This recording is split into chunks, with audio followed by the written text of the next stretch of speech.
Samantala, hinikayat naman ng Metro Manila Development Authority o MMDA ang lahat na makiisa sa isasagawang earthquake drill sa Hulyo at 30. Ayon po sa MMDA, mahalaga ito para sa paghahanda sakaling tumama ang isang malakas na lindol. Ang ulat mula kay Julius Tisamburon. Hinihiling ng Metropolitan Manila Development Authority ang kooperasyon ng sambayanan para sa gagawing nationwide earthquake drill sa ika-30 ng Hulyo. Sa regular na bulong-pulungan, sinabi ni MMDA Chairman Atty. Francis Tolentino na wala nang ang nasabing earthquake drill, umulan man o umaraw. Ito'y para mapaghandaan ang the big one na siyang hinugna sa paggalaw ayon sa PHIVOLCS.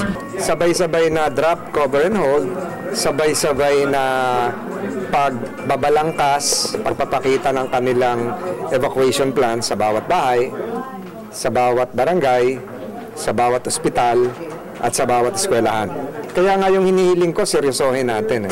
Tatagal ng 1 oras ang nasabing drill mula alas 10:30 hanggang alas 11:30. Isa sa himpapawid din sa telebisyon ang aktwal na drill at radyo ang tunog ng nagbabagsakang mga bagay at maging ang sirena ng ambulansya. Tutunog din ang mga kampana ng simbahan sa Kamaynilaan bilang pagpapakitang nagsisimula na ang drill. Sakali namang abutan sa kalsada, maaaring tumabi ang mga motorista sa isang safe place malayo sa mga poste o di kaya posibleng fallen debris. Pwede naman niyang i-execute yun kahit nasaan lugar siya.